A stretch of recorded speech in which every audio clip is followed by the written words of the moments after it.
What's this other jet doing? What's this other jet doing? Holy fuck! Oh my God! Oh my God! Jesus fucking Christ!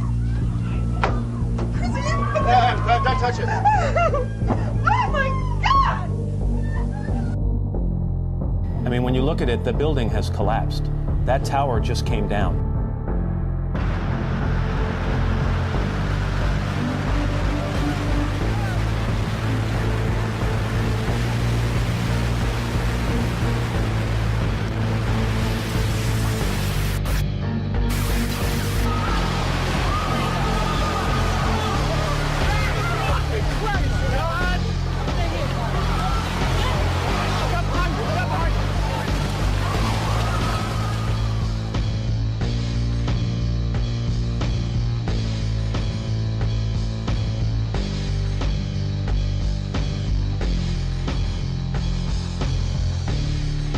This was clearly, the way the structure is collapsing, this was the result of something that was planned. This is not, it's not accidental that the first tower just happened to collapse and then the second tower just happened to collapse in exactly the same way. How they accomplished this, we don't know. We made it outside, we made it about a block. We made it at least 2 blocks, and we started running. Floor by floor, instead of popping out. It was if they had detonated. Yeah, detonated. They were planned to take down a building. Boom, boom, boom, boom, boom, boom, boom. All the way down. I was watching it and running. Just ran up, and then you just sort of this cloud of shit chasing you down. Just ran up West Street. We're not running. I jumped behind a battalion car. I hit under the car. It was waiting dark. Let us never tolerate outrageous conspiracy theories concerning the attacks of September the 11th. Malicious lies that attempt to shift the blame away from the terrorists themselves, away from the guilty.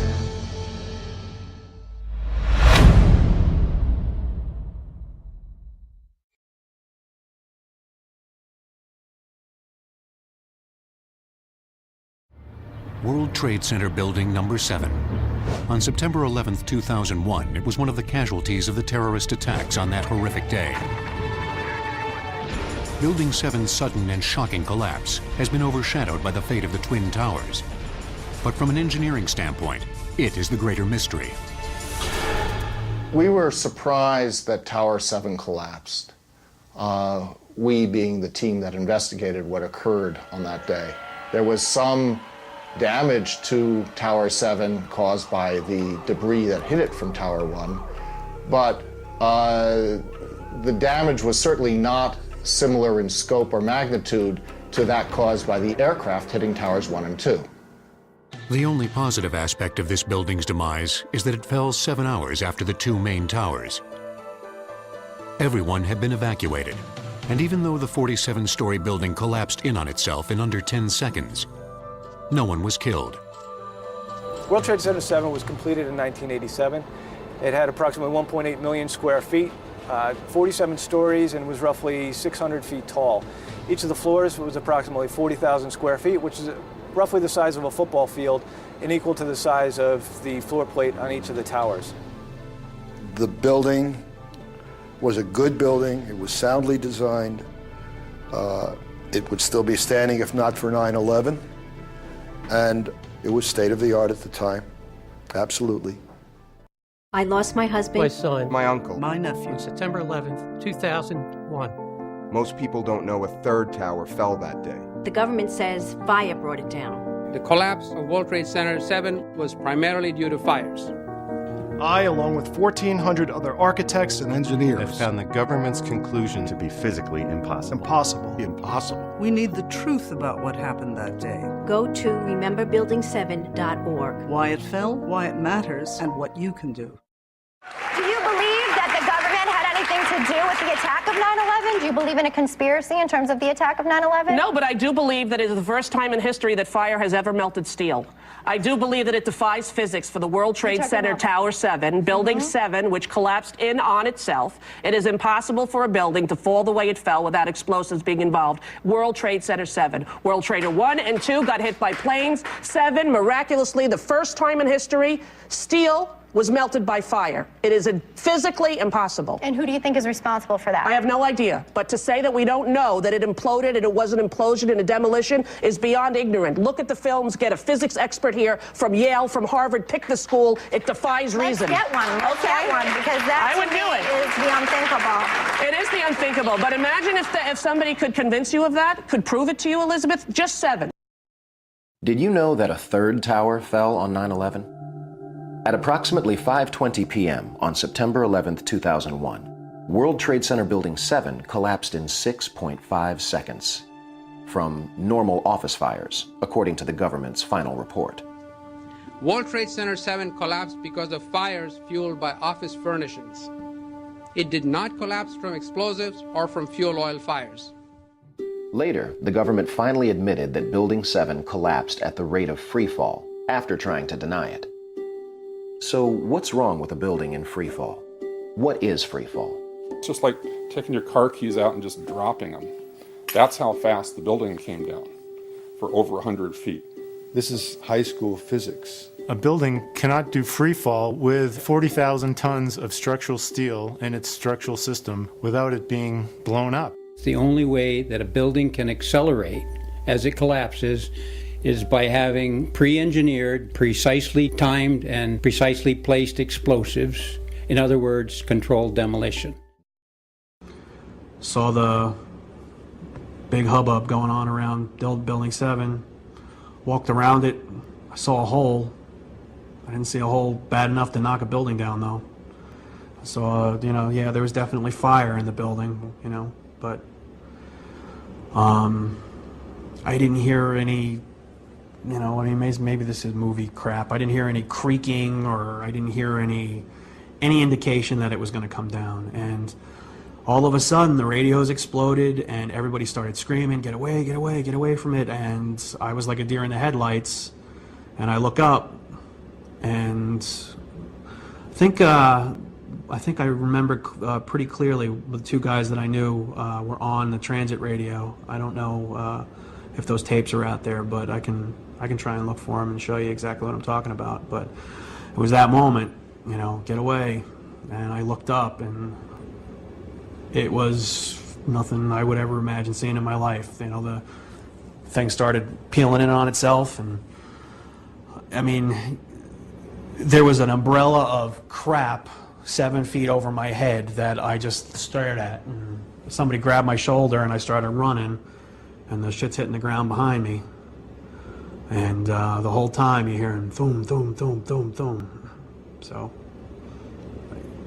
I think I know an explosion when I hear it, I was real close to Building 7 when it fell down, and running away from that sucked. That's one of the things that I live with all the time, and I don't know, but that didn't sound like just a building falling down to me while I was running away from it. There's a lot of eyewitness testimony down there hearing explosions. I didn't see any reason for that building to fall down the way it did, and a lot of guys should be saying the same thing. The Red Cross rep was like, he goes over and he says, well, you got to stay behind this line because they're thinking about bringing the building down. They didn't say what building, they just said bringing a building down. All I can attest to is that by noon or 1 o'clock, they told us we had to move from that triage site up to Pace University, a little further away, because Building 7 was going to come down or being brought down. Did they actually use the word brought down, and who was it that was telling you this? The fire department, and they did use the word, we're going to have to bring it down. Keep your eye on that building. It'll be coming down. Building is about to blow up. Moving back. All right, guys. Sorry. We are looking back. There's a building about to blow up. So we're like, okay, we'll take their word for it. We'll stay behind the line. And he went over and he talked to one of the, through all the commotion, he goes over and he asked one of the Red Cross, or one of the firefighters, what was going on. I guess, I don't know if he got an answer or not. He came back over with his hand over the radio, and it sounded like a countdown. And at the last few seconds, he took his hand off, and you heard 3, 2, 1, and he was just saying, just run for your life, just run for your life. And then it was like another 2, 3 seconds, you heard explosions, like boom. It's like a distinct sound. It's not like when in compression, like boom, boom, boom, boom, boom, like floors that were dropping and collapsing. This was boom, and like you felt a rumble in the ground, like almost like you wanted to grab onto something. That, to me, I knew that was an explosion. There was no doubt in my mind. Just in the last few seconds, another building, building number 7, one of the buildings in support of the World Trade Center towers, has collapsed. This is no small building, as you can see, at 47 stories. It would stand out in most American cities.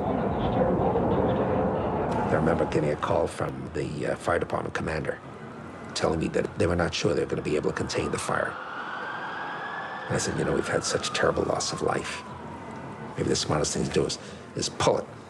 And they made that decision to pull, and then we watched the building collapse.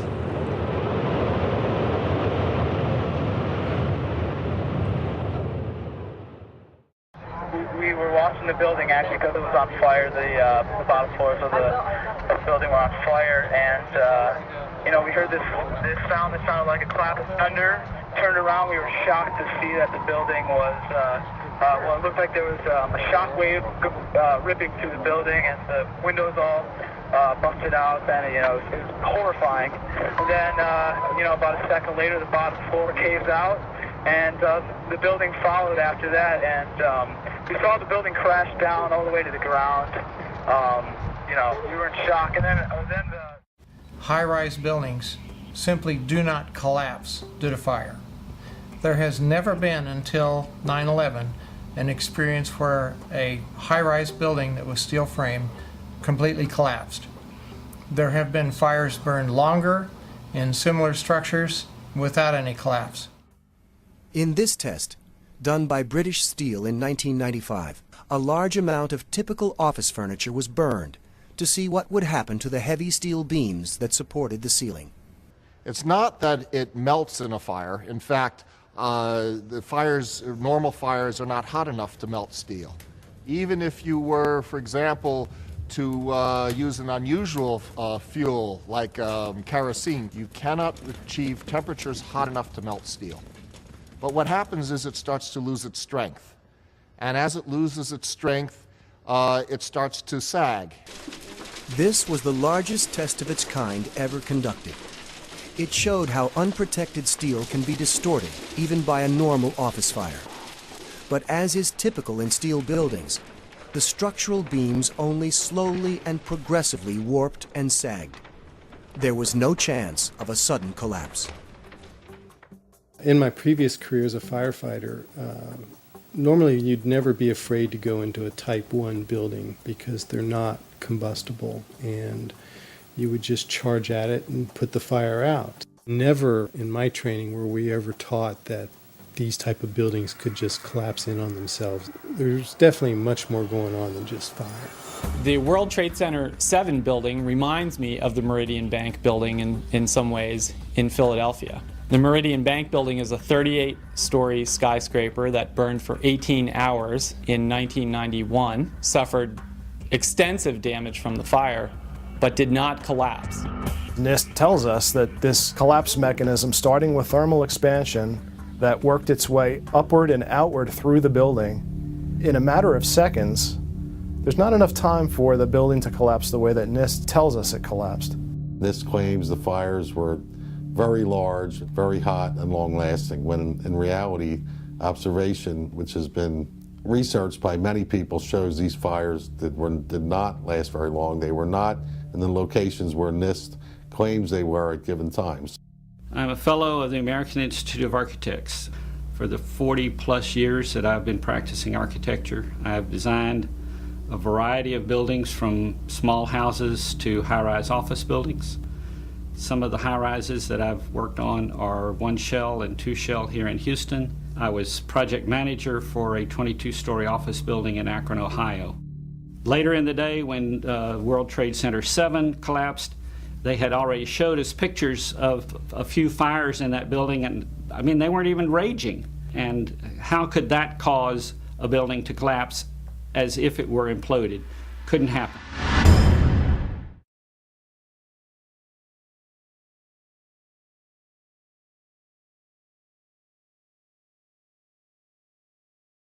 New York City, 2001. No tall building had ever collapsed primarily due to fire.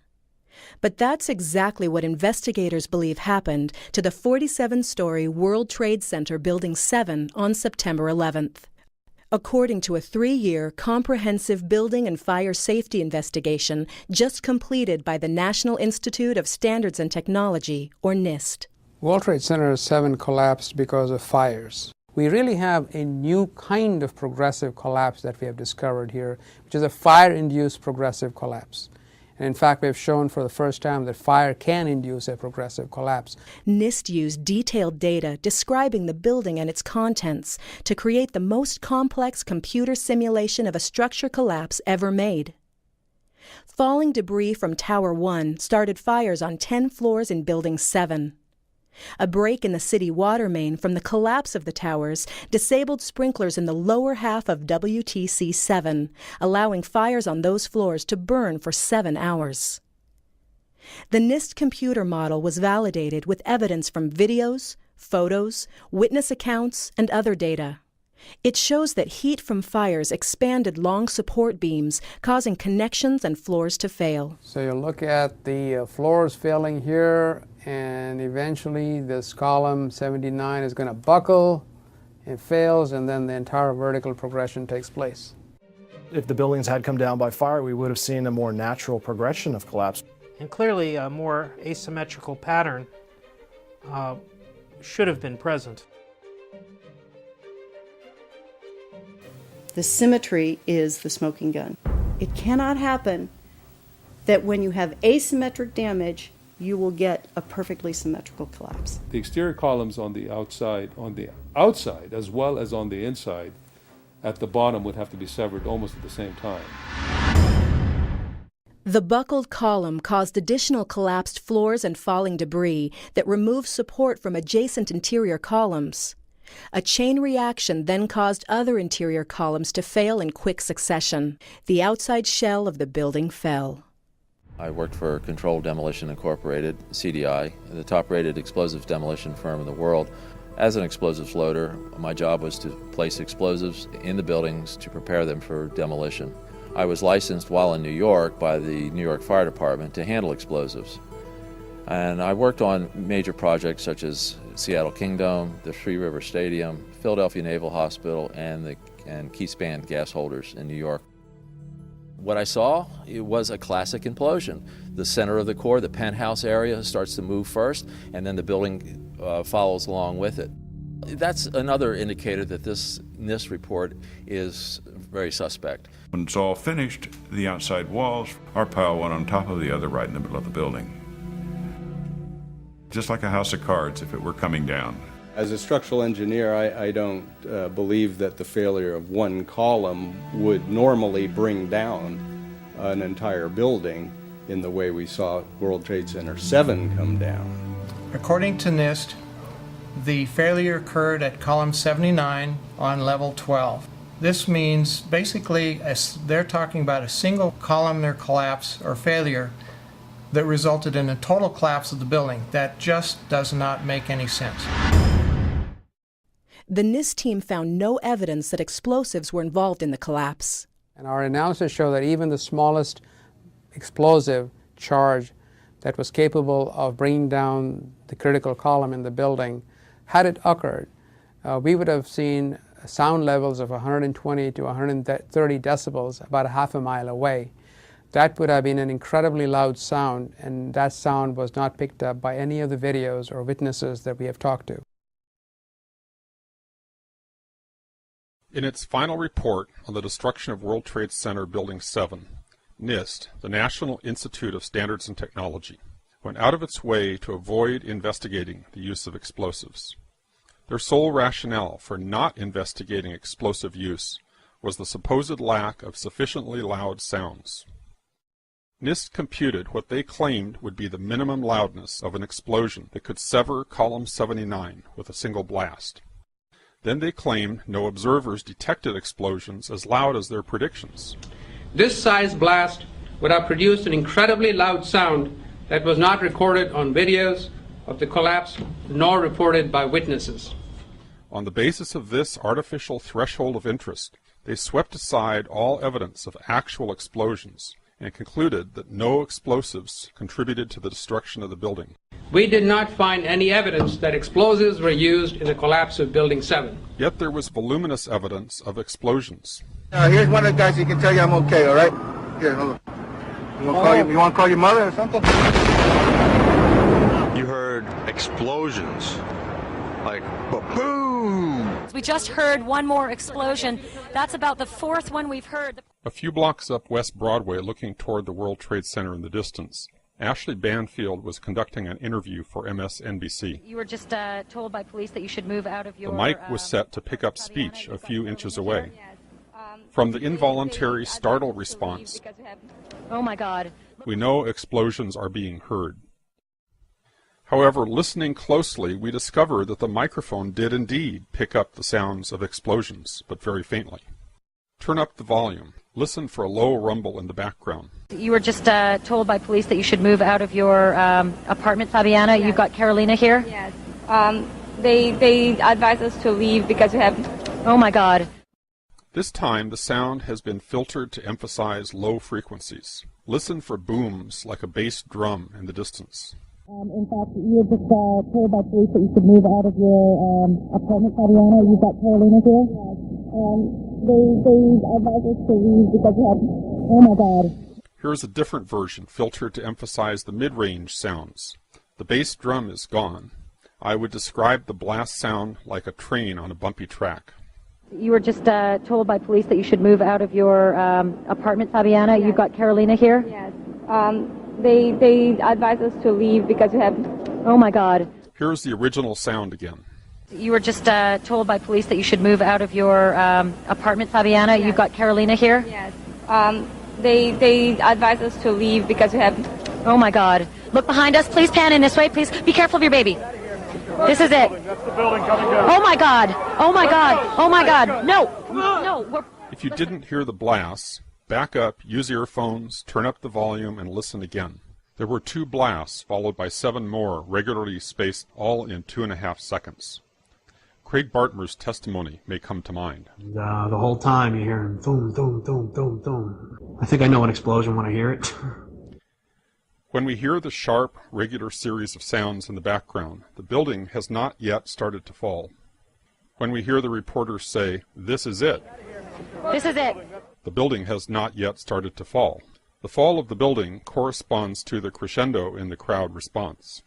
Here is another street scene with the building in full view. The crowd responds almost immediately as the building starts to fall. This occurs just after the reporter says, "This is it." This is it. Oh my God. Oh my God. Therefore, the blasts we heard occurred seconds before the building started to fall. When Ashley Banfield says, "This is it," it is because she has been previously told to expect Building 7 to come down. The brown building, the tall one, is number 7 World Trade Center. I've heard several reports from several different officers now that that is the building that is going to go down next.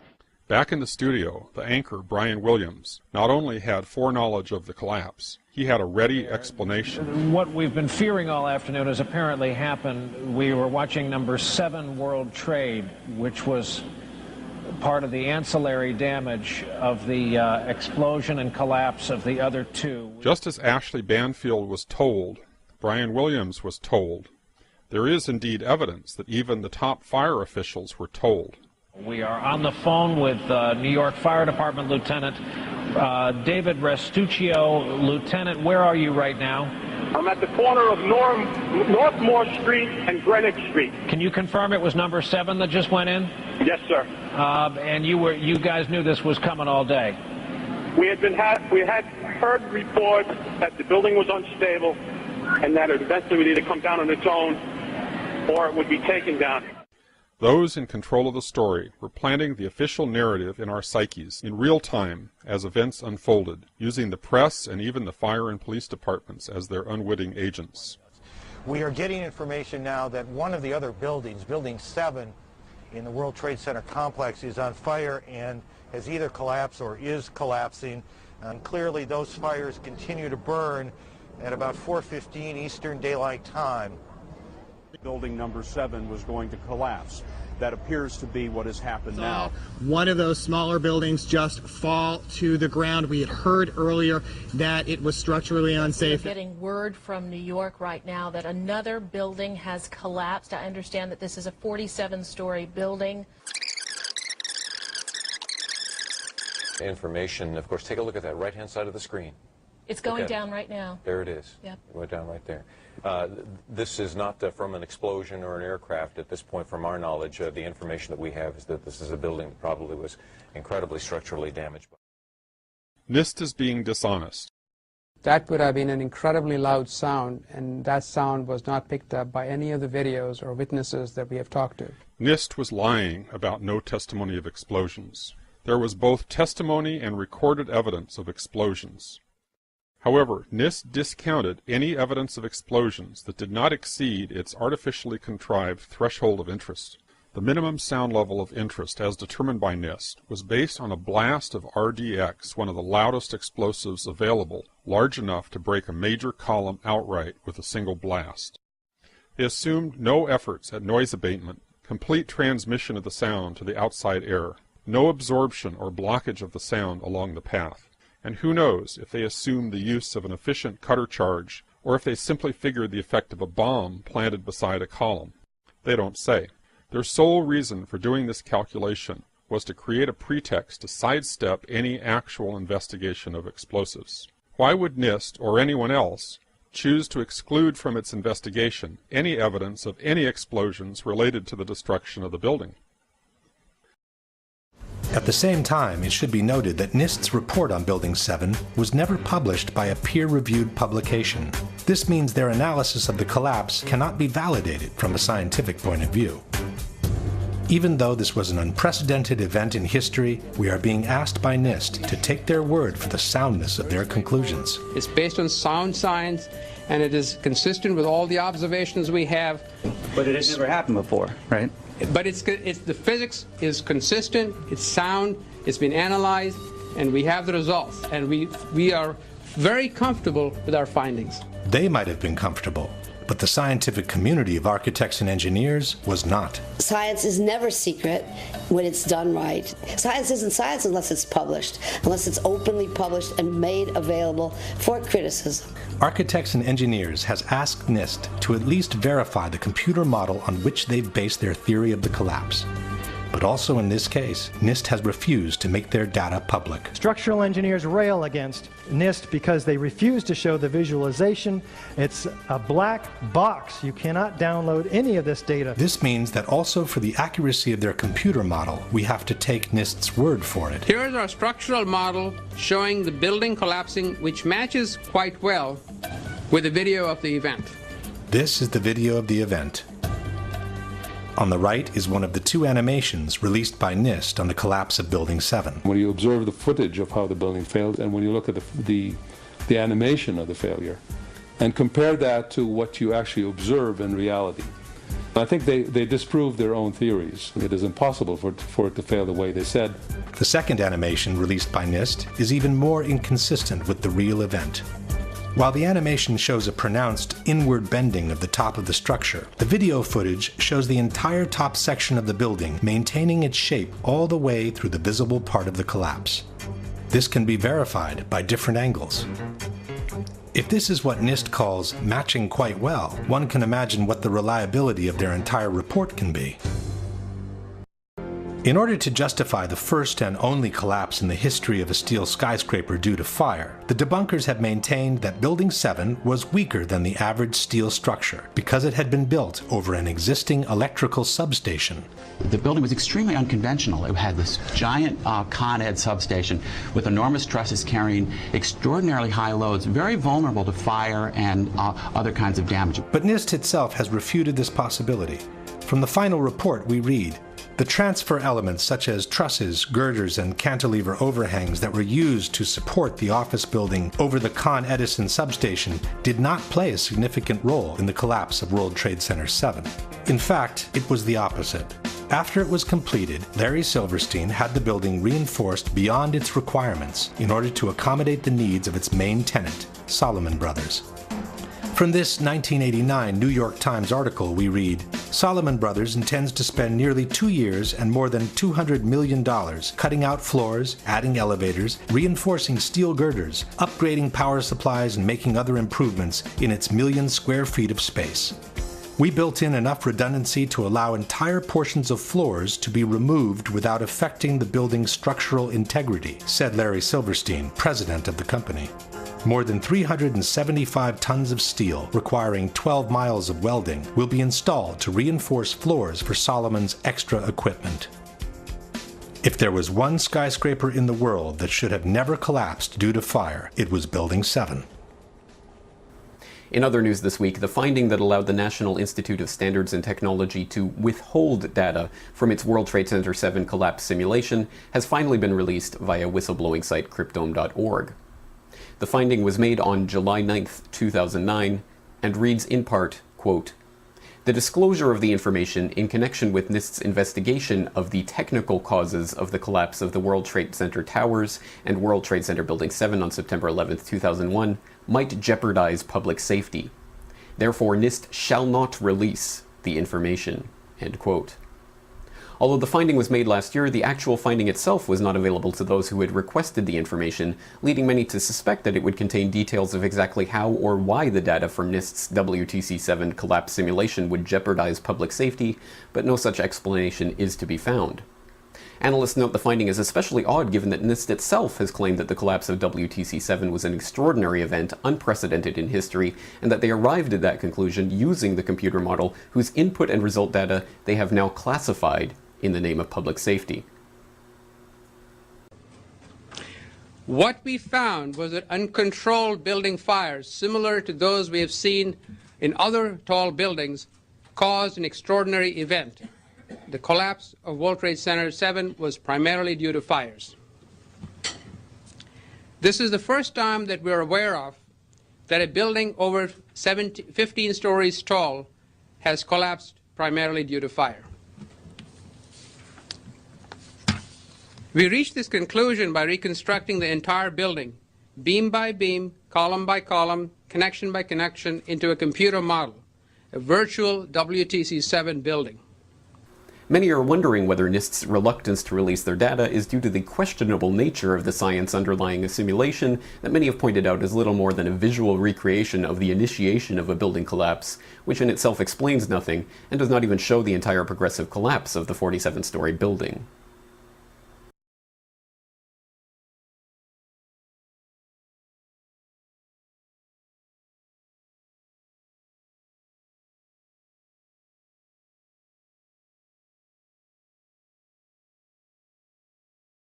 Zie je vanaf boven gaan? Nee, je gaat vanaf onder. Die gaat vanaf onder, ja. Toch? Ja. Ze hebben gewoon kolommen weggeblazen. Er is nagesprongen. Dit valt anders dan het World Trade Center. Vind je niet dan? Ja, je ziet het, de onderste verdiepingen gaan eerst. Ja, en de rest zakt er gewoon in. Dus dit is controlled demolition. Zeker weten? Zeker weten. Er is nagesprongen. Dit is in opdracht gebeurd. Dit heeft een team gedaan van experts. Maar dit is ook op 11 september gebeurd. Dezelfde dag? Dezelfde dag. Dezelfde dag? Weet je dat zeker? Ja.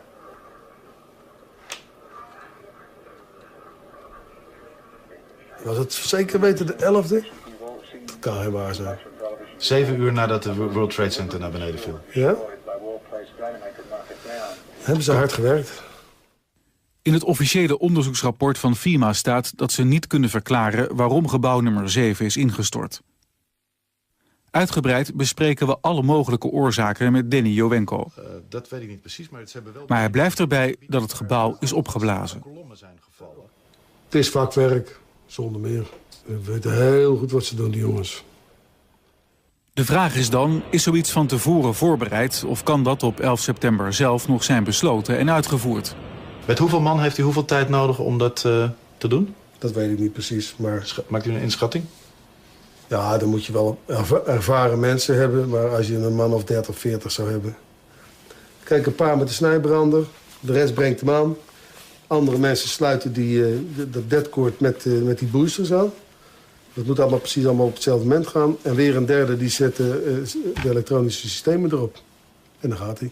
Terwijl overal brand was en ook in dat gebouw was brand. Dat is niet geblust. Ze hebben de brand niet geblust. Dus de mensen die dat moesten doen, die moesten het doen terwijl het binnen nog brandde.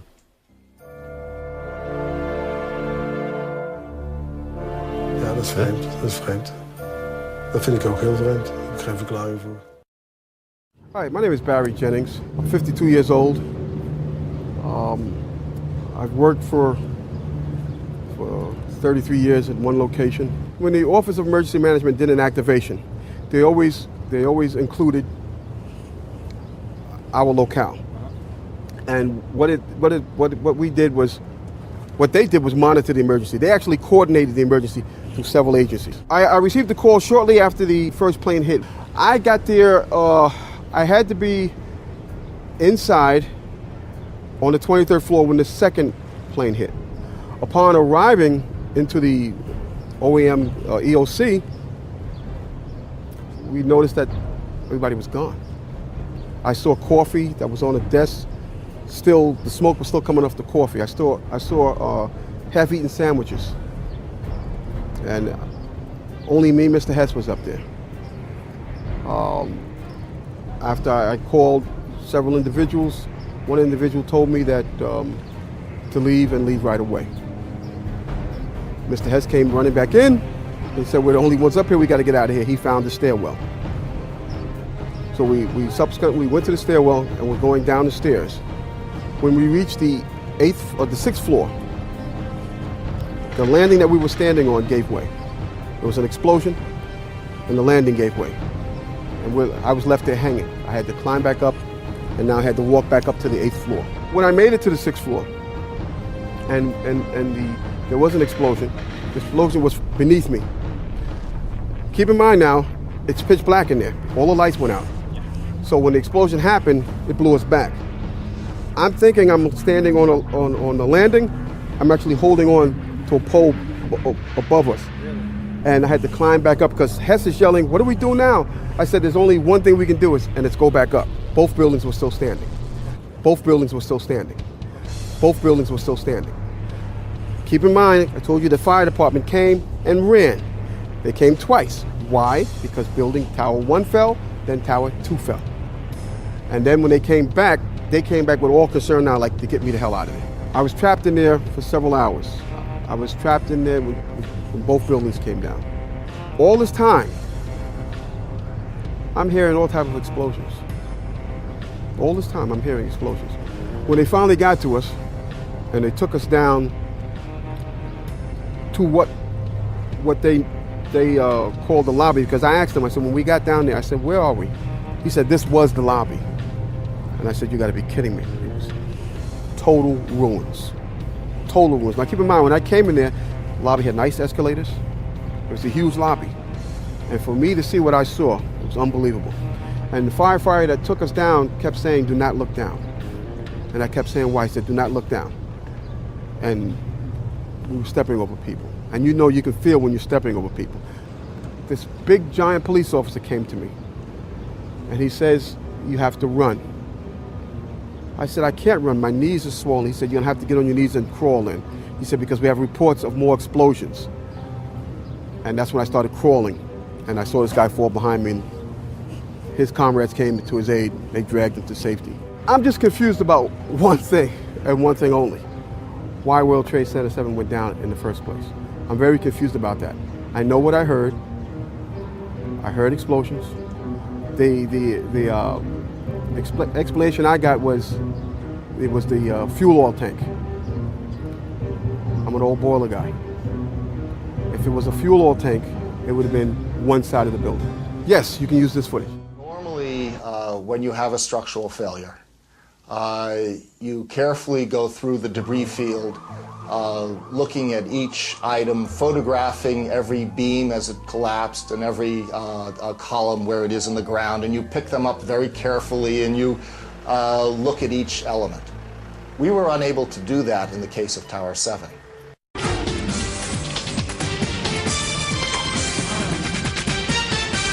Live and at large, it's the one 9/11 mystery that endures. World Trade Center building number 7. You hear that? Keep your eye on that building. It'll be coming down soon. I do believe that it defies physics for the World Trade Center Tower 7, Building 7, which collapsed in on itself. It is impossible for a building to fall the way it fell without explosives being involved. And if explosives were involved, that would mean that the most obnoxious protesters in recent years are right. If you hear this shouting, it's a group of demonstrators who've come. 9/11 was an inside job. Oh, get a life. Get a life. 9/11 was an inside job.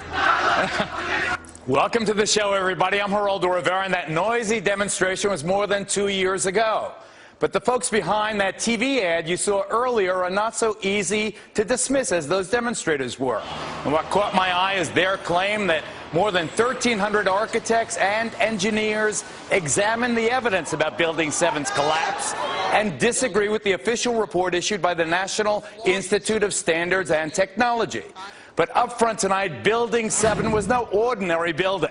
Among other key tenants, including several intelligence and law enforcement agencies, it also housed New York City's Emergency Operations Center, known as Mayor Giuliani's bunker. Here to tell us what they know about its collapse and why they question the official conclusions are Bob McIlvaine, whose son died in the World Trade Center, and Tony Zambati, a mechanical engineer. Nice to see you guys. Welcome. Thank you, welcome. Geraldo. Nice to meet you, Geraldo. Our condolences, obviously, for your loss. But Tony, let me start with you. You're an engineer. Are you suggesting that the official account that Building 7 collapsed because of the fire melting the steel or in some other ways, destroying the integrity, the structural integrity of the building, that's false? You think that that's false? Yes, I do. And for a couple reasons. One is that Building 7 came down. It went into a sudden collapse across the full width and length of the building for 2.25 seconds, which amounted to 105 feet, or 8 stories, 8 13-foot tall stories. It was in full free-fall acceleration.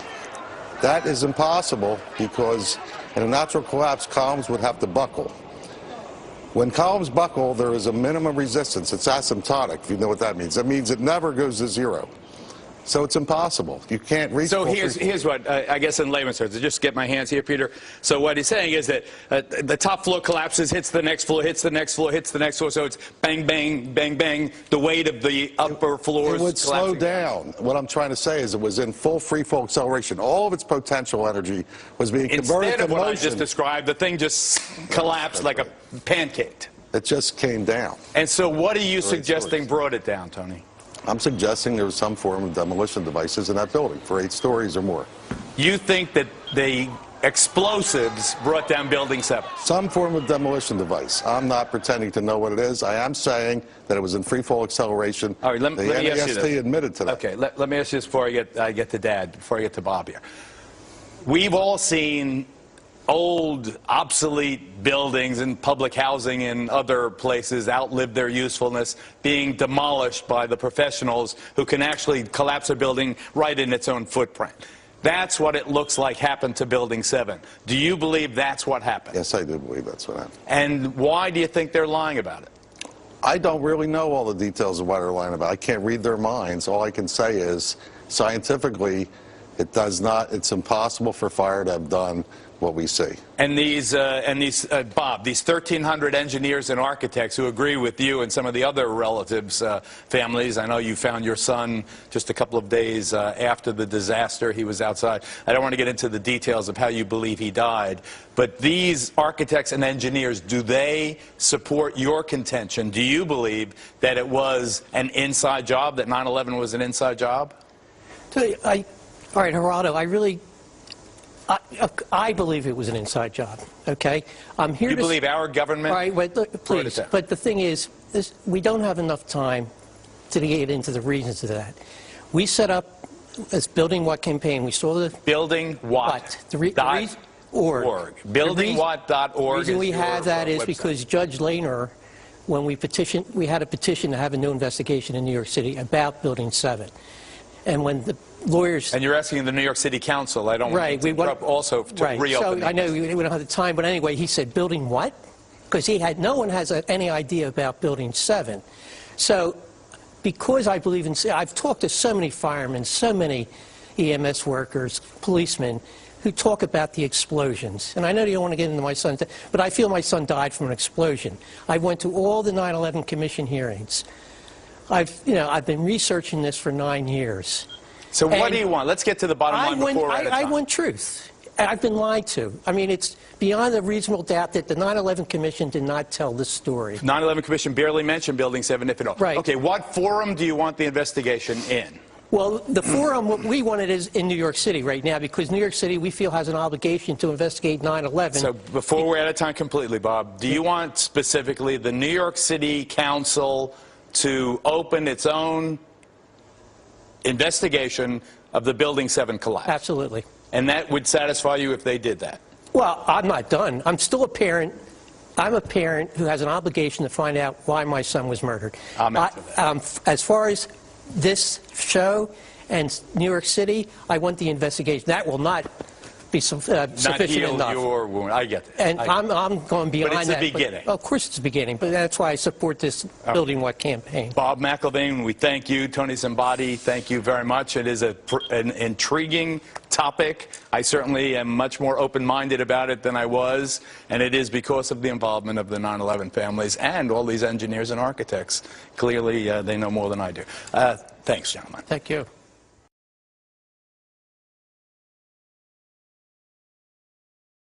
I became a firefighter in 1990, March of 90. My whole family was firefighters. Goes back a long day. I'm looking up. All of a sudden, we hear, what the hell is, in seconds, you see the wing of the plane come in, crash through the building, and explode bodies out of the building, all on Liberty Street. I run in screaming, a plane just hit the Trade Center, a plane just hit the Trade Center. I get on the phone to the dispatcher saying a plane, 1060 the box, plane just hit the Trade Center. Get all emergency vehicles down here immediately. It's on. So as we are now saddling up, trying to get out of quarters, and hundreds and hundreds of people are trying to run in, while bodies are now just exploding on the ground. Like, what is going on here? The street was on fire. We were so dumbfounded because by the time we got around to the corner, to the west side, there was 30 floors of fire. We were like, holy cow, something's up here. And we got into the lobby, went to the command post right next to Father Judge, Chief Gansey, Chief of Department at the time, God rest his soul, and Father Judge. We got there, we got our orders from the command post to team up with Engine 5 and start our way up, right? So we're standing there in the lobby, we're getting all together. All of a sudden, we hear... I look down to my right, and the elevators exploded, something out of like a Bruce Willis Die Hard movie. People just come running out of the elevators, on fire, fireball. I mean, it was like, what is going on here? There's something's up here. I mean, the plane's up there, now there's fire down here. People run around all on fire. This is crazy. So we said, look, we had our orders. That's our job. We're gonna do what we got to do. So we were going up the stairs.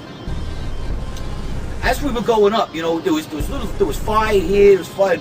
People burnt up on different levels, and we were trying to get a read on what floor are you coming from? What floor are you coming from? Is there fire on your floor? Is there fire on your floor? We were asking, and they were like, there's some fire on our floor. There's people trapped on other floors, and we're like trying to get a read. These people were pretty calm. People burnt coming down, just saying thank you, fireman.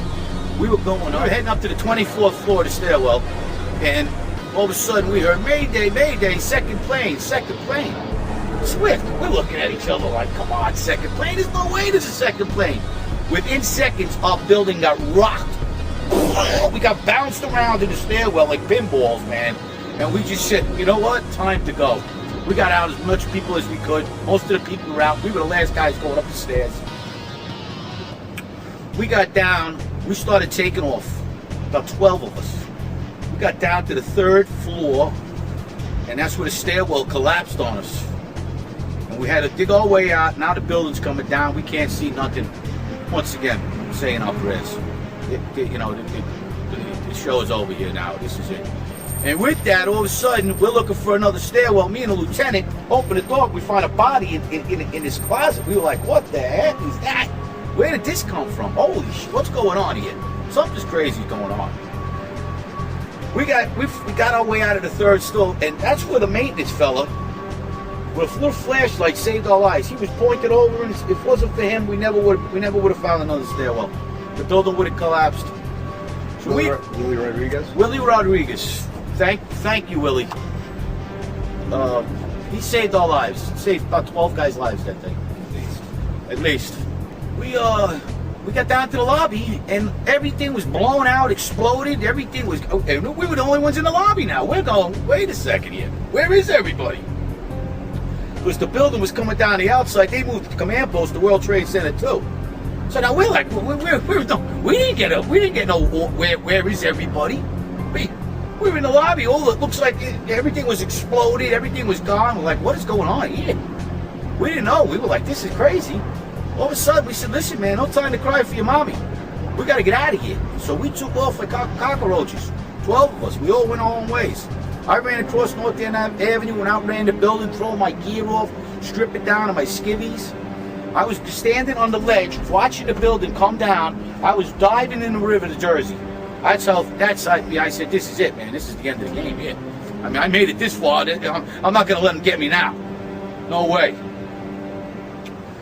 And what happened was, after that, we ran down North End Avenue, and there came the other tower. We were like, something's very wrong here. And as we ran, we ran down. We came around to Duane Street, where the filming of the French guys were that morning. And we had to go check in with the chief on Duane Street to count how many guys we thought might have died, and guys in my company who we were with. So we kind of figured we lost 3 right at that time. We actually ended up losing 5. And what was your feeling about the lobby being so destroyed, as you said?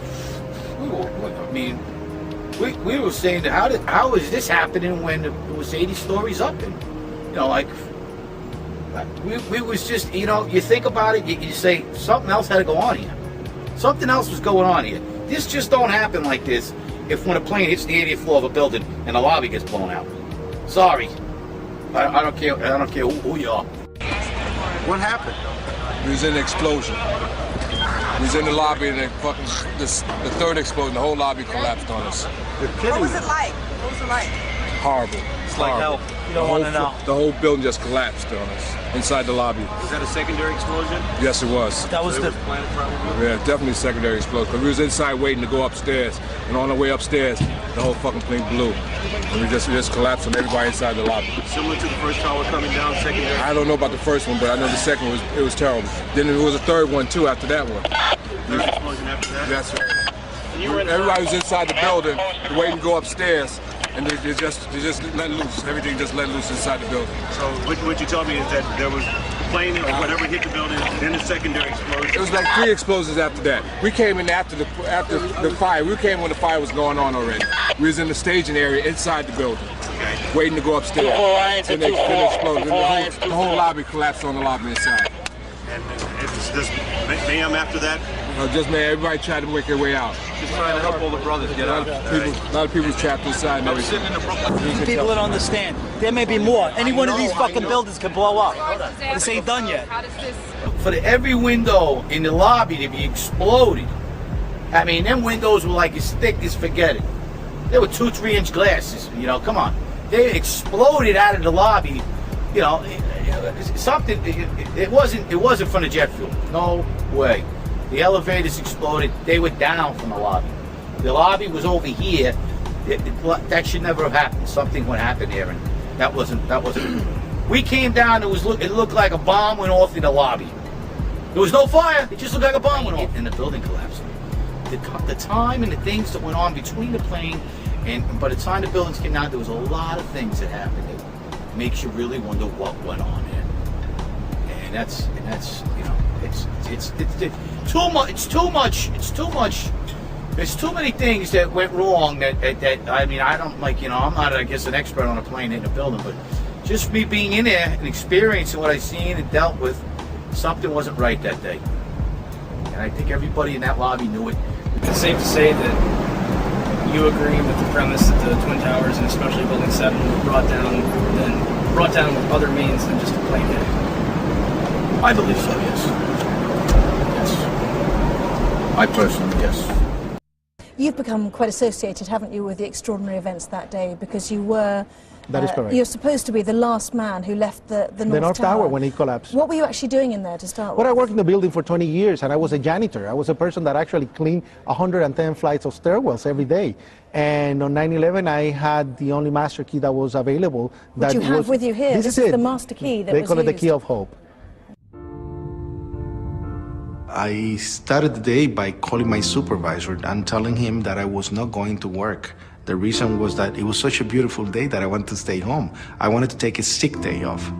And I called my supervisor and he begged to me to go back into the company. And I made it to work, but I made it late. And that was a miracle by itself, because if I made it there at 8 o'clock, I would have been dead automatically, or I would have been trapped on the top of the building. And at 8:46, we hear, boom! An explosion so loud that pushes upwards in the air. The walls cracked, the false ceiling fell on top of us, the sprinkler system got activated, everybody started screaming in horror, in pure horror, because we didn't know what it was. And the first thing that comes to my mind is that a generator just blew out on the basement, on the mechanical room. I was on B1, basement 1, when this huge explosion happened that pushed us upwards in the air, an indication that something very powerful exploded below us. And at that moment, when I went to say it, we hear, pa! The impact and the explosion of the plane on the top. Two different events separated by 7 seconds, more or less.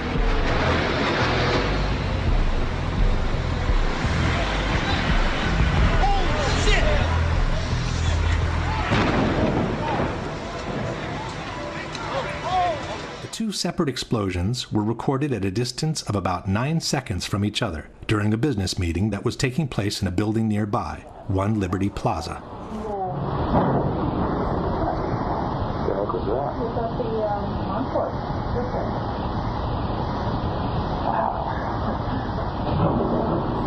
It sounds like something crashed.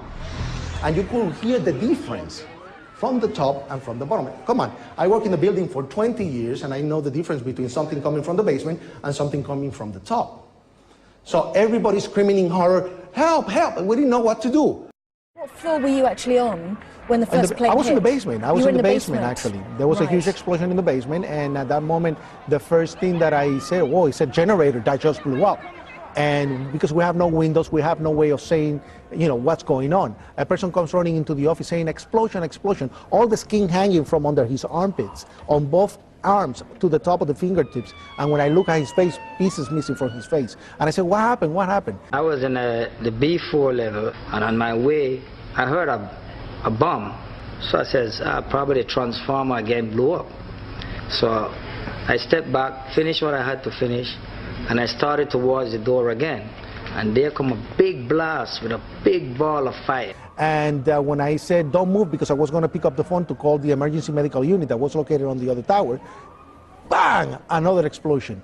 And that's when I said, no, everybody's got to get out.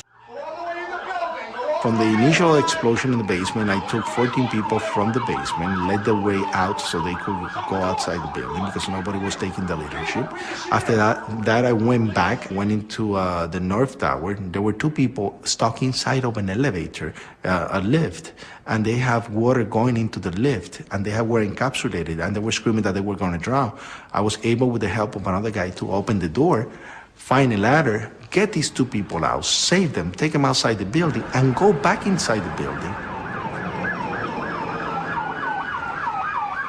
There were 5 master keys in the building, and I have the only one available at that moment. And this key was basically what I used to actually go with the firemen, floor by floor.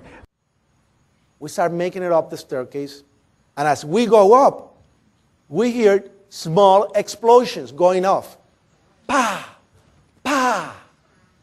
Different areas. So you climbed up the stairwells with the firefighters, trying to open the doors, trying to let as many people as possible escape. Now, again, why is this key so important? Because Class A building, the codification in New York is that any skyscraper, 3 doors will not open on the staircases, 1 will open. 3 won't open, 1 will open. So we have to go and open all those doors that did not open.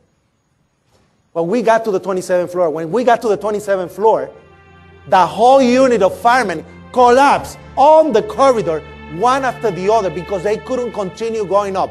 It was physically impossible for them to continue. They took their equipment, they took their jackets, they took their boots, they dropped themselves on the floor.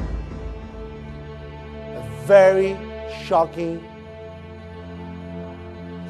moment for me, because I said, oh my God, I feel like I have to go alone now. Remember, David Lim said, Willie, do you know this floor? I said, yeah, I know this floor. He said, where can I get water? He said, on the other side, there's a machine. So let's go. He breaks the machine. We start taking bottled water, putting it on trash cans, and bringing it to the firemen and giving them the bottled water. I remember I called my mother from a phone that was working in that office. Call her. My mother is in Puerto Rico. But I wanted to let her know that there was an accident in case she heard something on the news, that I was okay. When she picked up the phone, she was like, what are you doing there? Everybody in the world knew but us what was happening. She said, get out now. And I said, I can't. I'm helping these people. They don't know the building.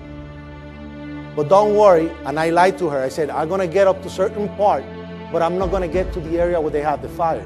When my actual intention was to go to Windows of the World and help my friends. That was my motivating and the power that was actually pushing me to go to the top. Because I knew these people were stuck in there. I hung up on the phone and I have calls from my supervisor say, Rodriguez, abandon the building right now. Abandon the building right now. I say, I can't. I'm helping the fire department. He said, that's not your job. Get out now. I turn off the radio and I continue going up by myself, opening door, letting people out, and I continue going up until I got to the 39th floor. When I got to the 39th floor, from the opposite staircase, there were 3 staircases, A, B, and C. Police officer David Lim came up with 2 firemen. And as we were talking about what was going to be our next move, we hear, boom! The impact on the other tower. And it was so hard that our building oscillated so much that we lost practically our footing. And all of a sudden we hear, boom, boom, boom, boom, boom, boom, boom. And on the radio, we lost 65. We lost 65, meaning that the 65th floor collapsed floor by floor by floor by floor, up to the 44th floor, the sky lobby, 5 flights away. And I started screaming, we gotta go up, we gotta go up. Officer Lim said, Rodriguez, you've done enough, but you don't get paid for this. And I said, what? I'm going up. And he said, no. You stay here, you're still a civilian, and you are my responsibility. I said, sorry, I'm not giving the key to anybody, I'm going up. And he said, better if you give me a hand with the person on the wheelchair on the 27th floor. And he said, you know, David, I'm gonna go down, but I'm coming right up. I'm gonna help you with that, but I'm coming right up. So I ran down to the 27th floor. When I ran to the 27th floor, I screamed to the firemen, I have orders to get this guy out right now. The guy was taken out of the wheelchair. He was put on a rescue basket, all tied up. 3 guys stood up and said, let's go. We grabbed him, we started going down the stairwell. As we go down, we make it to the lobby. We make it to the lobby. And all of a sudden, one of the firemen tells me, please, go get the ambulance ready. And I hear, run, run, run. I look at the left side and I see the Marriott Hotel almost gone. Bodies everywhere. And I said, God, please help me. And the only thing I see is a fire truck in front of the building. And I just slid right under the fire truck. And all of a sudden the building started to destroy itself on top. And you hear, boom, boom, boom. And the truck going down. And all I said at that moment was, please don't let my mother see my body in pieces. Let her recognize my body, please, please. The building basically engulfed me, and I was totally buried under the rubble, alive. And then this dust came. That dust went under every orifice under the truck, and it basically burned my face, burned my skin, and I couldn't breathe. Then I think at that moment, I'm not dying squashed to death, but now I'm gonna die of asphyxia. So I have to put my face under my shirt to be able to breathe.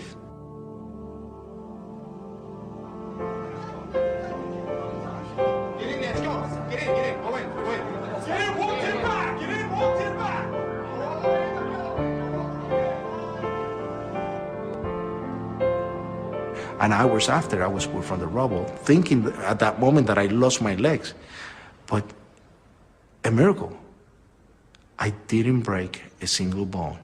Rodriguez weet op dat moment nog niet wat er is gebeurd. Wat die eerste veronderstelde explosie heeft veroorzaakt, vlak voor het eerste vliegtuig nog. I don't know if it was a bomb or not. I am not an expert in explosives. It sounded like one.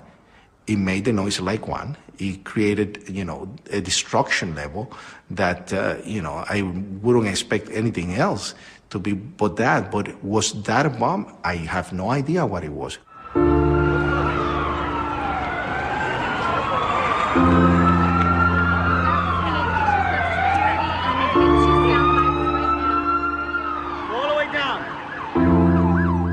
Compassion is more powerful than violence. It will make you act in ways that you never saw possible. And I was so desperate to get to my friends and to save them. And the sad thing is that I was recognized for saving hundreds of people, but the people that I really wanted to help, I never was able to save a single one of them. I lost 200 friends on 9/11. A lot of people call me a conspiracy theorist. And it's funny because I was there. I am an eyewitness. I experienced the event.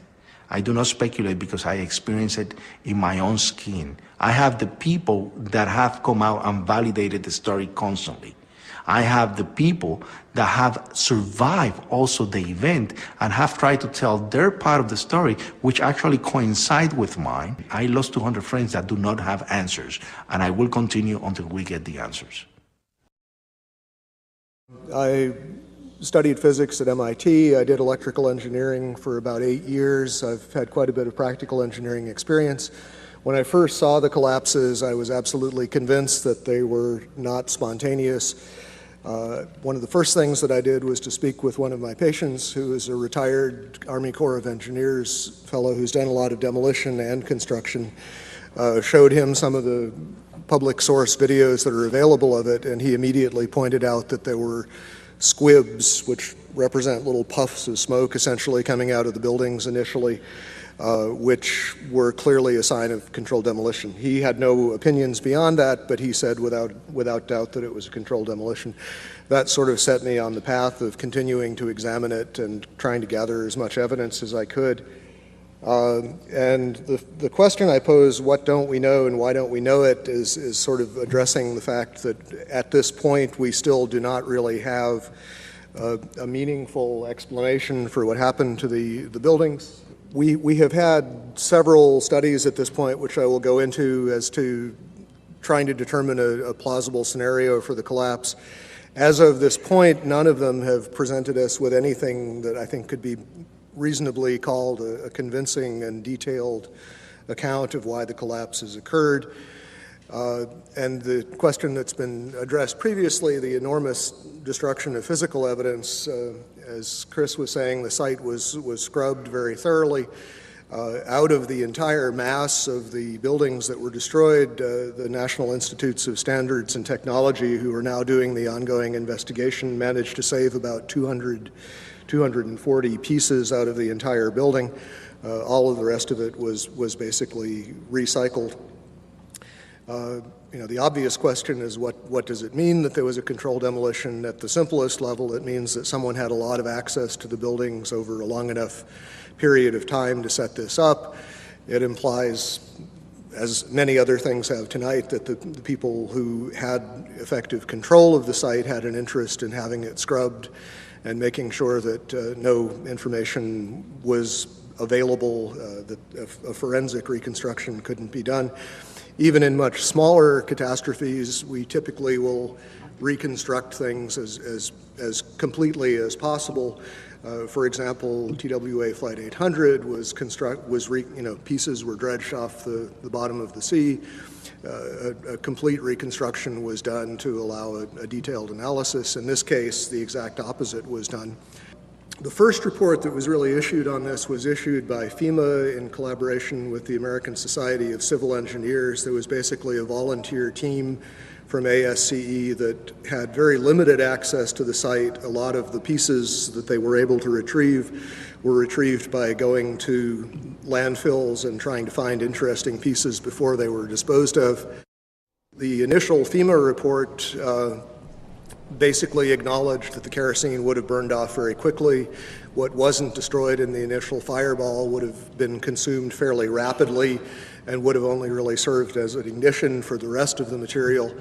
And the second point being that the fuel here really was strictly office contents. If you think of a modern office with copying machines, computers, and as has been previously mentioned, the smoke, particularly from Building 2, just before it collapsed, was very black looking. This is generally an indication of an inefficient fire in which there is not enough oxygen for the amount of fuel. These types of fires typically burn very cool. They are not hot flames like blowtorches. The cores themselves, basically, if you've seen diagrams of the building, there's a large central rectangle in each of the towers that contained 47 columns. And these columns basically were the primary structural support of the building. They were given the role of supporting the whole gravitational load of the building. Since they were so strong, it would have been reasonable to think that they would have withstood, at least to some extent, the collapse. But in fact, as we see after the buildings collapsed, there was basically only little stubs of these things standing up a floor or two above the ground level. The cores did not have much in them that would burn. The cores basically were dedicated to things like elevator shafts, utility shafts, stairways. So you have drywall material, you have a little bit of carpeting, you don't really have any inflammable material in the core itself. The core was specifically designed so it could not function as a chimney. They did not want, in the case of a fire, for the fire to be able to travel through the elevators or for air to come in through the elevators. So they were designed with what this architect, Aaron Swirsky, I believe it was, referred to as a hermetically sealed system. There were fire shutters that were designed to close off the core in the event of an event like this. And those, as far as we know, functioned properly, which means that there was a very limited amount of oxygen available. Okay, as far as the issue of what failed and how, some of the initial suggestions, and these showed up in the NOVA documentary, which is a good example of what I like to call proof by computer animation. Thomas Egar, who was a material scientist but not a structural engineer, who became a spokesman for these documentaries, indicated that the floors had somehow failed, that the trusses supporting the floors had failed. This was the theory that was put forward actually in the initial FEMA report. Subsequently, there have been basically complete contradictions of that. Jim Hoffman has done quite a bit of research which is available on the web concerning the problems with this idea that the floors would have simply fallen. There was a study done by Weidlinger Associates. The chief engineer there was Mathis Levy, who's a very well-known authority on building collapses. He specifically disavowed the idea of pancaking or collapsing of the floors. And the most recent official report we have on this, which is from National Institutes of Standards and Technology, NIST, rejected the idea that floor collapse was part of it.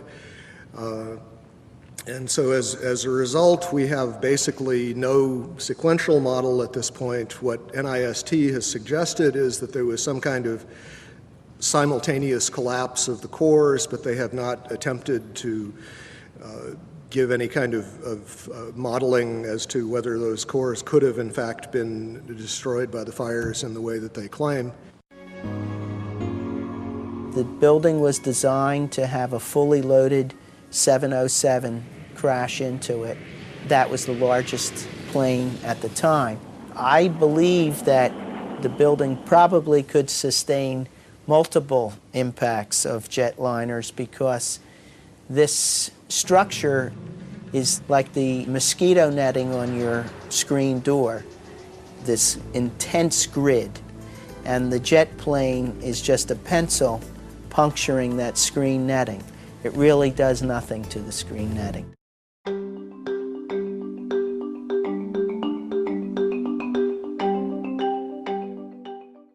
I walked into the office and the first words that I heard was, a plane's just run into the World Trade Center. And my initial thought was, well, that's okay. It's built to withstand a 707. It did not seem possible that these towers that were designed to withstand the impact of a 707 could possibly collapse in such a short order of time from the time that they were hit. They were designed to withstand hurricane force winds of up to 140 miles an hour. These buildings are built to handle several times the load above them. Those perimeter columns could handle 5 times the load above them, and the core columns could handle 3 times the load above them. I remember walking up to a window, and a young man turned to me with tears coming down his face, and he said, "Will they fall down?" And I said, "No." Never has a steel structure building in the history of steel structured buildings ever fallen down for the reasons of fire. The majority of the jet fuel was burnt up instantly in the big fireball, and it was gone. The fires that were left were office furnishings and carpet and things like that. A lot of things in these kind of buildings have to be fire resistant by nature. It's required by code. So there really isn't a whole lot of fuel in there to begin with. The media portrayed these fires as being extremely hot, but the fires were not that hot in World Trade Center 1 and 2. If you look at the NIST zone data, you could see this. And to use our own powers of observation, you could tell by seeing these fires and seeing black smoke come out the windows. That means that the fires were oxygen starved, and it was incomplete combustion, and so it was a low temperature fire. I looked up in a manual the burning temperature of jet fuel and found that under the conditions that existed at the World Trade Center on 9/11, that jet fuel had to have been burning at about 750 degrees Fahrenheit. I also noticed that the official explanation of what happened there was that the heat from the fire supposedly softened the steel and thereby brought the buildings down.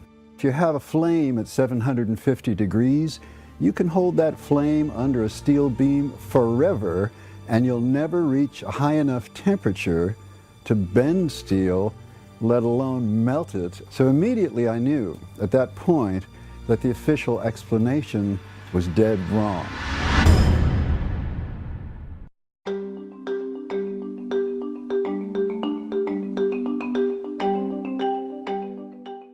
First of all, let's go back to your basic premise that there was a pool of molten steel. I know of absolutely nobody, no eyewitness who said so, nobody who's produced it. You'd get down below and you'd see molten steel running down the channel rails. Like you're in a foundry. Yeah, like lava. Like it was lava from a volcano. Actually melted beams where it was molten steel that was being dug out. Underground, it was still so hot that molten metal dripped down the sides of a wall. It's this fused element of steel, molten steel and concrete and all of these things all fused by the heat into one single element. And they pulled off a big block of concrete, and there was like a little river of steel flowing.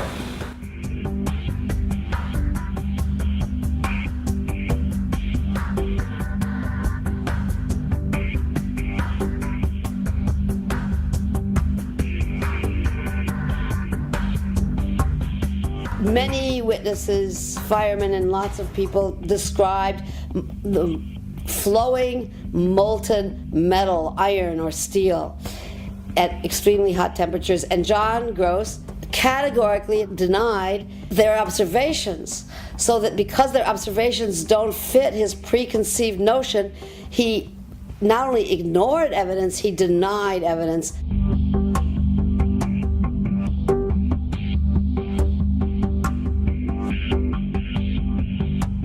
There were reports of molten steel having been seen in the rubble pile of all three buildings, and I knew that jet fuel, which is essentially kerosene, is not capable of melting steel nor iron.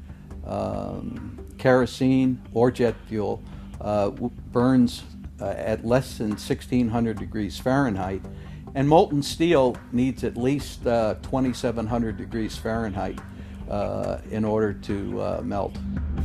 In an office fire, you cannot generate enough heat to melt steel.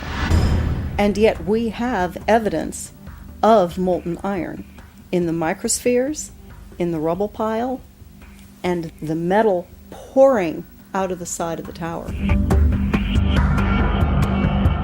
I worked as in the project engineering department of the casting plant of Alcan, the aluminum company of Canada, one of the largest aluminum smelters on the planet at the time. And in that smelter we turned aluminum oxide into aluminum, molten aluminum. Molten aluminum is silver. It's not yellow, it's silver. It looks like mercury. The yellow molten metal that I saw pouring out of the South Tower is indicative of molten iron. Overflights had detected with infrared camera 1400 degree Fahrenheit hotspots on the surface of ground zero. And that being there for a week, indicates that there was something very hot going on below the surface. This is how it's been since day one. Oh, it's unbelievable. And this is 6 weeks later, almost 6 weeks later. And as we get closer to the center of this, it gets hotter and hotter. It's probably 1500 degrees. We've had some small windows into what we thought was a core at some point, and it looked like an oven. It was just roaring inside. And it's just a bright reddish orange color. See that stuff he's pulling out? What was that, Chief? We're gonna hold off on the water. See the stuff he's pulling out? Yeah. It's red hot. If we hit it too much steam, you won't be able to see what he's doing. Great. There were fires of 2,000 degrees Fahrenheit below the ground. You see how this debris is still smoking? That's from the fires that are still burning. 8 weeks later, we still got fires burning. Every now and then, one of the pieces of equipment will dig in, they'll open up a small area, the oxygen will rush in, and you'll get this plume of brown, black smoke coming up. That's because that fire just got more oxygen. So, I mean, these things are burning. At one point, I think they were about 2,800 degrees. One of the most significant things to my thinking that indicates that this could not have been the sort of collapse that we are told it was is the presence of the dust clouds. And as you've seen in the pictures, and I'm sure all of us have seen probably more than we would like, there were very, very large clouds of very thick dust that enveloped the area, that crossed the river, that made it almost all the way to New Jersey from the pictures that I've seen. This type of flow is something that we are familiar with in physics. It occurs in only two situations that we know of naturally. One is in volcanic eruptions where a large amount of material is suddenly exploded into the air and basically forms small particles.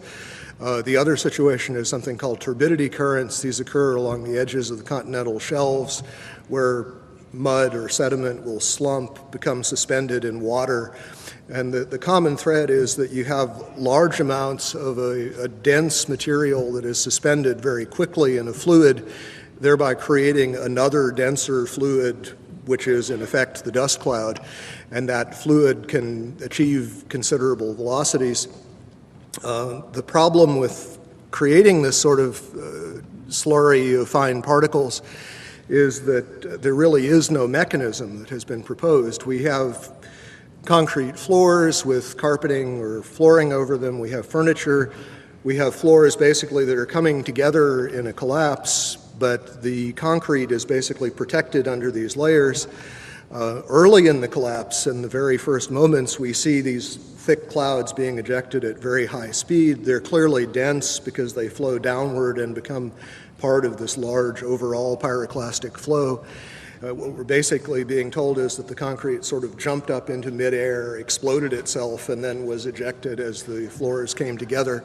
Not a very plausible mechanism, but I have yet to hear of anything else proposed to explain it.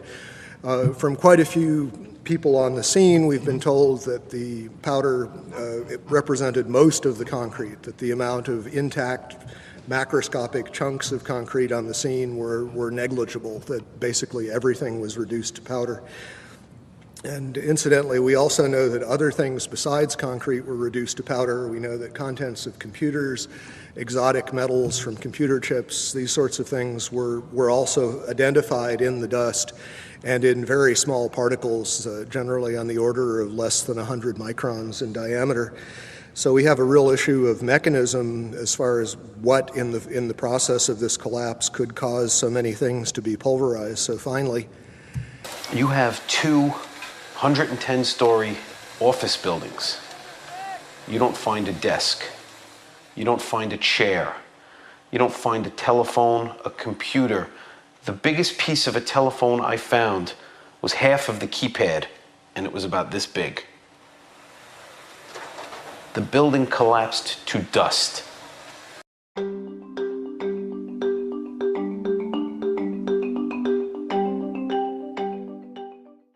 The spread of debris in a large radius around each tower. What we see is an outward explosion of material beyond the perimeters of each footprint. And this is not expected, and it's not congruent with the reports of our government. Large multi-ton beams were hurled hundreds of yards laterally. Gravity works vertically, not laterally.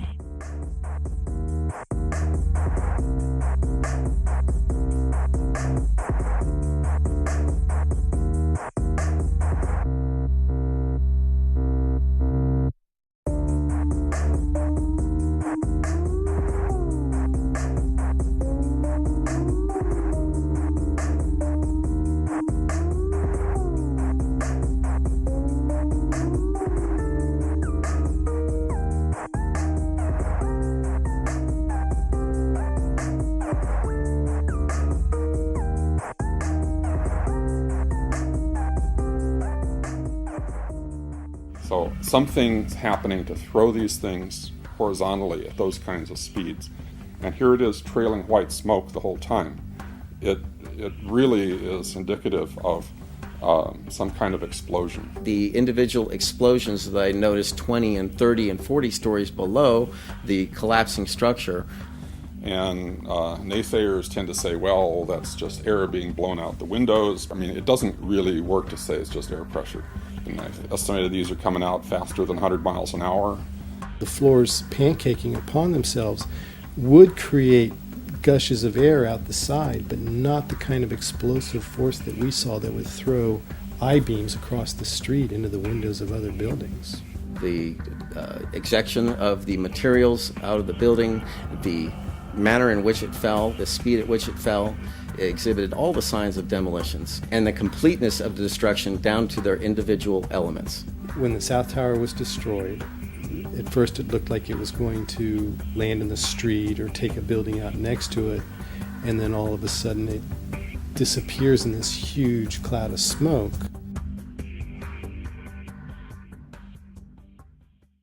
When you look at where the towers used to stand, there is surprisingly so little rubble. Where did all the rubble go? It's a very good question, Peter, and I have asked some people who've been doing some of the rescue and recovery work this morning. If you look behind me, you can see the very remains, the skeletal remains of the World Trade Center. And one volunteer, Robert Gerlinski, explained to me the reason there's so little rubble is that all of it simply fell down into the ground and was pulverized, evaporated. As an architect, I would expect to see larger portions of the building floors, the decking, the steel decking, the concrete topping, much larger remnants of what the structural components of this building was. After all, there was 110 floors in each building, and each floor plate was over an acre in size. And there's no concrete. There's very little concrete. All you see is aluminum and steel. What happened to the concrete? The concrete was pulverized. And I was down here Tuesday, and it was like you were on a foreign planet. All of lower Manhattan, not just this site, from river to river, there was dust, powder, 2-3 inches thick. The concrete was just pulverized. Just a couple of other anomalies. As we know, there were reports of explosions. There were reports of underground explosions in both of the towers at the time of the impact from a building engineer by the name of Philip Morelli. There are interviews with him on the web. From the Naudet brothers film, 9/11, we see that the lobby of the North Tower was extensively damaged with what looks like high explosive blast damage, and this was immediately after the plane collision. I think a bomb went off in the lobby first, then a plane hit the building, but then another plane hit the other building.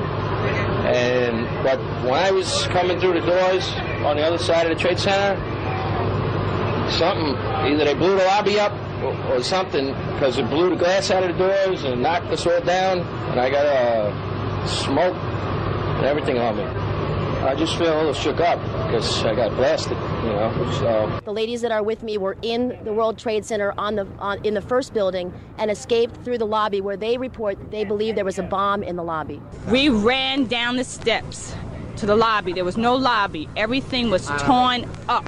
And even the turnstile was burnt and was sticking up, and they just told us to run. As we were coming out, we passed the lobby. There was no lobby. So I believe the bomb hit the lobby first, and a couple of seconds then the first plane hit. No, the first explosion, and there was a second explosion in the same building. There were two explosions. Okay. Federal agencies that were down there do believe that there was some sort of explosive device somewhere else besides the planes hitting. There was another explosion that took place in one of the towers here. So obviously, according to his theory, he thinks that there were actually devices that were planted in the building. That the FBI most likely thinks that there was a car or truck packed with explosives underneath the buildings, which also exploded at the same time and brought both of them down. Now, that's the first time we're hearing that. So 2 planes and explosives that were in the building. Is that correct? That is the working theory at this point. They were having coffee in the World Trade Center when the first plane struck. And all of a sudden it sounded like, I don't know where the subway is, but it sounded like a subway collision, a bomb, and it was just pounding, boom, boom, boom, and I literally thought the subway had exploded and all the cars were supposed to land on top of us. It was so loud. As we were getting our gear on and making our way to the stairway, there was a heavy-duty explosion. Inside the lobby. We stuck on the stairs for a while. We finally got down to the lobby. Then we get to the lobby, it was this big explosion. There were numerous secondary explosions taking place in that building. There were continuous explosions. There was a secondary explosion, probably a device either planted before or on the aircraft that did not explode until an hour later. People not quite understanding what was going on. Then somebody said that they saw an airliner go into one of those towers. Then, I don't know, an hour later than that, we had that big explosion from much, much lower. I don't know what on earth caused that. Then there was some secondary explosions and then the subsequent collapses. It sounded like gunfire, bang, bang, bang, bang, bang, and then all of a sudden 3 big explosions. About 50 consecutive bangs, and it fell down like a waterfall. And we heard the noise associated with an implosion. And you heard the boom, boom, boom, boom, boom, boom. Floor by floor, instead of popping out. It was if they had detonated. If they were planned to take down a building. Boom, boom, boom, boom, boom, boom, boom. And it just started going pop. It just started going boom, boom, boom, boom, boom. And he goes, how fast? I go like firecrackers. They're reporting exactly what I would expect. You're hearing boom, boom, boom, boom, boom, waves of explosions going off. Not one massive big boom. There's so many videos of witnesses from that day that report explosions. There's radio transmissions from the FDNY. We have the transcripts that were recorded, back in 2001 of all these firefighters and first responders reporting explosions. This testimony should have caused the presumption that there was a good chance explosive residue would be found and justified testing for it, rather than the opposite. It doesn't look like a collapse. It's like a huge mushrooming billowing kind of an event. That whole thing looks nothing like a building falling down. It's a building being blown up. That's what the physics shows. Yet they refuse to consider the possibility that explosives or some other form of demolition device could have been used to cause the collapses of the towers. And the fact that controlled demolition is consistent with all the available technical evidence. And the response to that request for correction is NIST simply saying they're unable to provide a full explanation for the total collapse, even though that was their task given to them by Congress.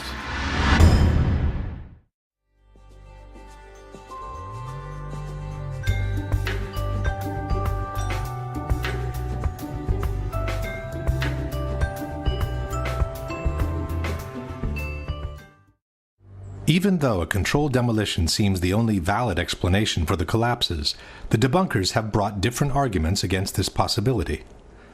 The first argument is that it would have been impossible to place the explosives under everyone's eyes. You would take an army of workers. It would take months. So this idea that, some crew dressed in black could sneak in the middle of the night and wire a building like that to be demolished is just, it's absurd.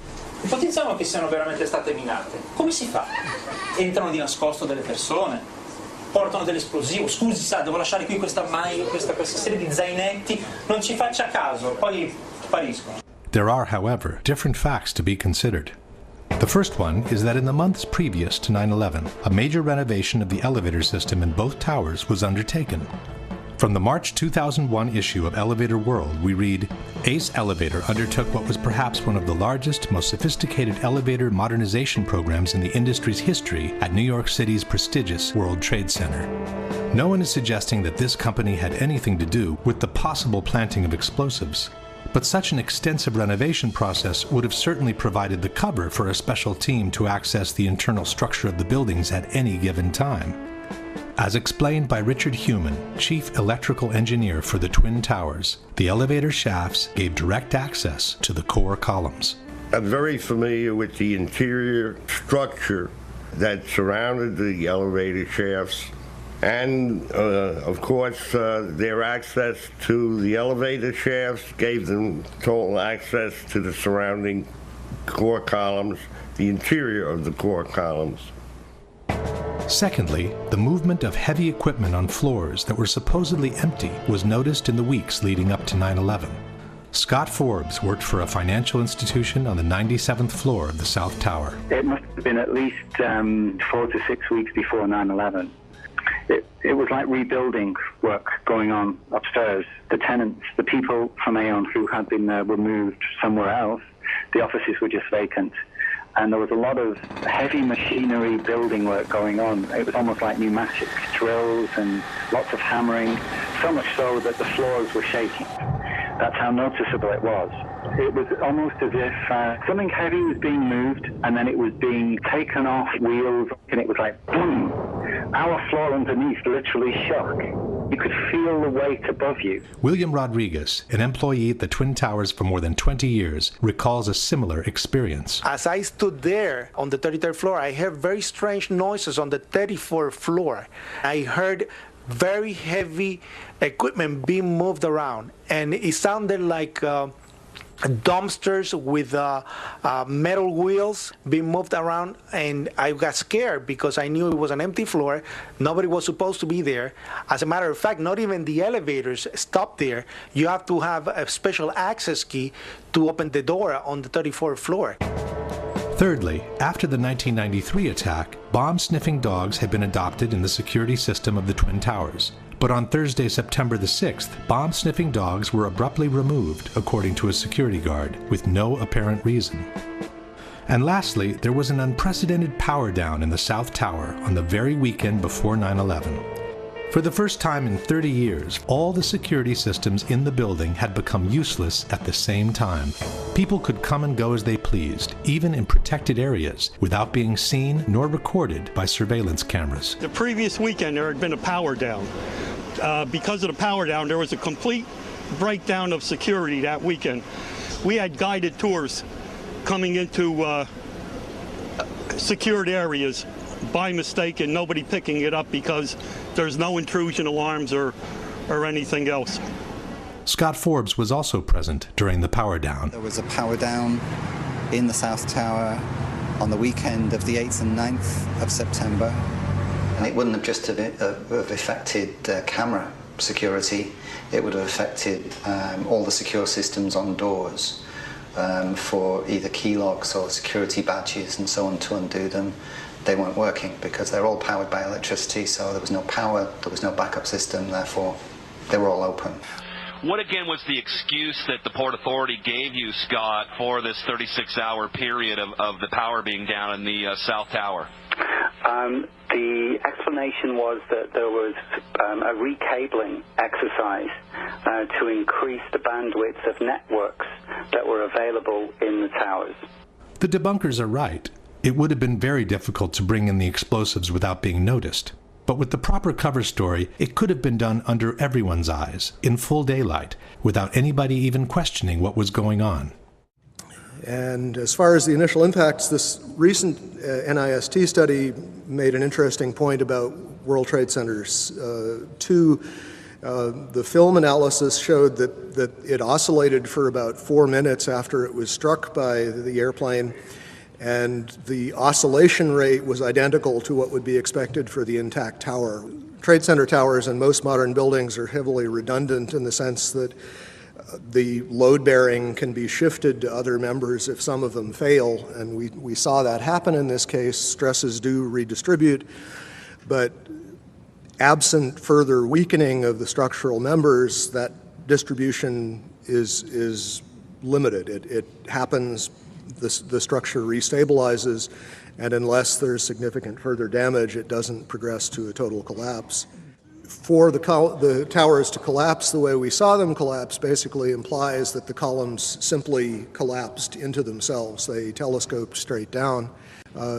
Steel keeps a lot of its structural integrity, even when heated, until you begin to approach the melting point. You don't really see a catastrophic loss of strength, and this is what we're talking about. We're talking about basically vertical box columns collapsing into themselves, which implies a complete loss of mechanical strength.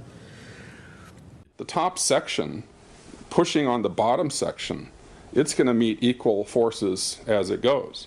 Both sections are going to be demolished at the same rate. So by the time you've crushed up 15 stories below it, the top 15 stories are also going to be crushed. And so there's nothing left now to crush the rest of the building. Something of this kind is what we should have seen when the top section of the towers collapsed onto the lower one. The upper and lower sections should have mutually destroyed each other until all the energy is dissipated and the system comes to a rest. Alternatively, as shown in this experiment with 2 towers made of snow, the top section could have fallen off to the side after the initial collapse. What could not have happened is this. A little tiny chunk of the building can't possibly fall and crush the entire structure below it. This is such a simple, fundamental concept that architects and engineers were astonished in seeing it totally ignored by NIST. This is high school physics. And our whole society is being led to believe that these fundamental laws of physics, hard science, don't apply anymore. But even if we assume that the top section of the tower had enough potential energy to destroy the rest of the structure below, it could not have done so at the speed it did, which was near freefall speed. Assuming that the top section on the left contains enough potential energy to destroy the rest of the tower, and assuming we dropped both upper sections at the same time, which one would hit the ground first? It would be the second, of course. As it finds no obstacles in its path, the section on the right would quickly accelerate to free fall speed and maintain it all the way to the ground. The section on the left instead needs to use some of its energy to destroy the structure below, so it could never achieve free fall speed. In the case of the Twin Towers, however, both upper sections fell with an acceleration close to free fall speed, as if their path had been practically free from obstacles. It took each tower between 10 and 12 seconds to collapse to the ground, while an absolute free fall time would have been 9.2 seconds. In other words, both upper sections of the towers found enough energy to destroy 80,000 tons of healthy structure below, while accelerating to near free fall speed. This is, as we have said, absolutely impossible by gravity alone. The law of momentum conservation won't allow it. A building cannot do free fall with a huge steel structural system in place to support it. The Twin Towers could not have come straight down through the resistance of 80,000 tons of structural steel at the speed of practically free fall. That just would not happen. If in fact it actually hit and made an impact, it was effectively crushing anything, pushing hard on this core structure below it, the core structure is going to push back equally hard, and that's what's going to cause the top section of the building to slow down. As energy is drained away from the system to deform those members, it would slow down the descending mass and cause a descent at less than free fall speed. There is only one way for those buildings to have collapsed at the speed they did. The buildings fall at a speed which can only occur if the structure has been removed, the vertical structure. The same Shyam Sunder from NIST has acknowledged that free fall can only be achieved with the absence of a structure below. Free fall time would be an object that has no structural components below it. But what could have removed the supporting structure below, since the falling section didn't have any extra energy to do so? The fact that it's coming down at free fall says all of the energy is being used to just make it go straight down, which means it's coming down through itself and not breaking up the building as it goes. Something else has to be clearing the way. The near free fall speed of about 10 seconds has been confirmed by different official sources. The 9/11 Commission wrote that the South Tower collapsed in 10 seconds. Mr. Sunder from NIST has confirmed similar timings. The measurements have indicated that Tower 1 collapsed in about 11 seconds and Tower 2 collapsed in about 9 seconds.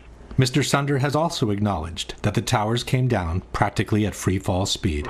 As a result, the entire top of the building came down pretty much in free fall. The same admission is present in the official report.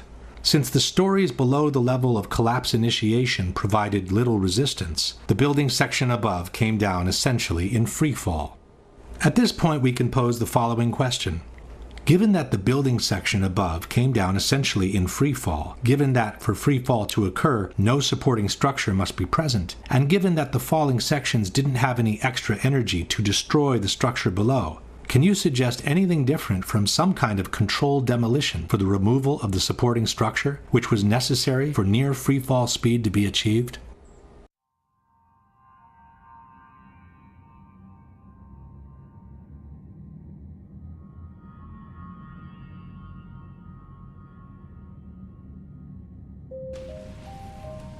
These terrorists kill not merely to end lives, but to disrupt and end a way of life.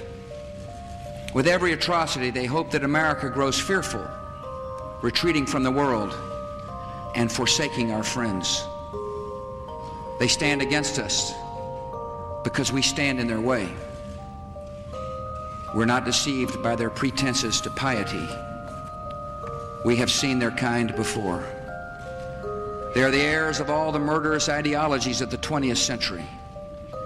By sacrificing human life to serve their radical visions, by abandoning every value except the will to power, they follow in the path of fascism, Nazism, and totalitarianism. And they will follow that path all the way to where it ends, in history's unmarked grave of discarded lies.